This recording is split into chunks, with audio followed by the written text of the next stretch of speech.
What we got? Everybody gets to get home and make Pickles happy hour. They don't have happy hours after 10. Pardon? That's what we were just talking about. I have ears everywhere. Is that about as efficient as you've seen Shen, or was there any temptation to bring him back out that night? Sure. Yeah, he was very efficient, solid. With a couple of solos. Like we said 2 or 3 times, it's not the solos that usually get you. And I think he started mixing in some off-speed pitches that helped him after the first time around the batting order. And he was solid. Yeah, he'd had 2 20-minute long innings where he made a lot of pitching changes too. And let's face it, we got Zach out there. So I was going to try to keep him around 90, 95 tonight anyway, and he was in the, I think, mid to late 80s. I'd rather let Zach start clean. And those long innings, he had a long one before the 8th and would have had another 20. So, but he was a difference tonight. If you had a couple more runs in the 8th, would you have? I'd have contemplated it, but which I already had. But I was really hoping, with the 105, 106 pitches last time out, I really wanted to try to see if I could shorten him up a little bit tonight. He wouldn't let us, but the innings are always good for him. Buck, how impressed were you by Manny in that 7th inning and his back-to-back plays? He, I don't know which one was, he really playing a lot of shortstop these last 2 years with the shifts. He's playing about as much shortstop as JJ. So it's been good to, it's another, much like Beltre, you get those type of third basemen, you can use them to do so many things. The swinging bunts on Zach, and he makes all the plays and makes them with a lot of efficiency. You mentioned Zach actually talked before the game about Zach and the mentality. I mean, he goes against 3 pretty good hitters there, including Moreland and strikes him out. Well, the only thing that I took out of the good thing last night was he was only threw like 9 or 10 pitches when he needed to pitch an inning.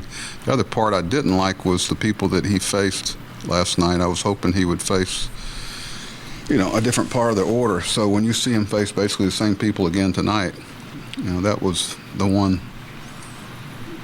Or many things I didn't like about last night, but that was something I was hoping to stay away from. But when you're pitching like Zach did tonight, it doesn't really matter if you've seen him. That was a pretty clutch home run by Hardy, who's been doing it a lot this year. Not necessarily home runs, but coming through with the big hit. Yeah, Jay's had a lot of big knocks for us. His 1 for 3 or whatever is usually pretty productive, and the ability that he and Manny have, it's one thing to get to a ball and glove it. It's another thing to finish off plays, and that's been fun to watch. But Jay, it's been having him and Matt back defensively have really, put us back at a good level that we need to be at. Buck, how difficult was the decision to designate Delman Young? Oh, it's very tough. There's not a right decision there. Okay, nobody trying to present it as such. We've got good quality people, and you reach a point where you can't keep them on. We're not, unfortunately, we're probably not done. It tugs at your chest because you're not around people as much as we are for this period of time, and go through some of the things that we go through, and not make it a real difficult conversation, one that you can't present as why you're right. I don't preclude to say that, but we exhausted every possibility, and we've got some other things we have to do, and I think as we go forward, there's not a good decision to make. There's not a,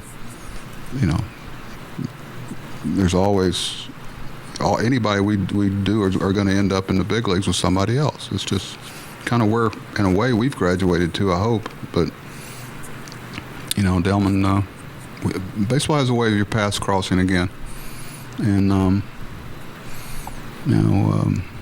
he's done good things for us and been a good teammate and a good and a contributor. So that's what makes it tough for everybody, including Dan. You've talked about having difficult conversations, whether it's spring training or during the year and stuff.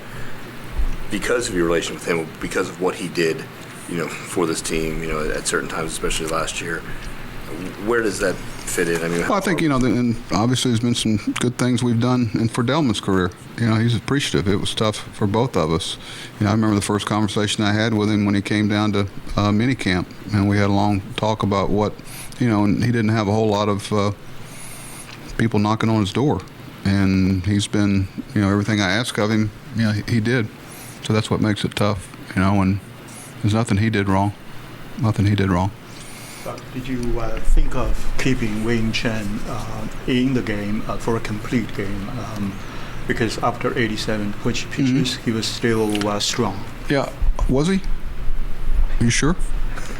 No, he. Like I said earlier, that he, if he hadn't had such a long, there were two 20-minute, almost 20-minute, 15-minute innings in between, but. We came in after 106 last time out, and he's probably not going to get any more. Hopefully, he doesn't have any more missed starts the rest of the year. So every chance we get to give him a little blow here or there, because he's going to, be pitching on normal rest next time. And if you look at his outing last time out, there were a lot of factors that went into it, but probably the biggest factor was Zach Britton. But he, if we had scored 2 runs there, I would have.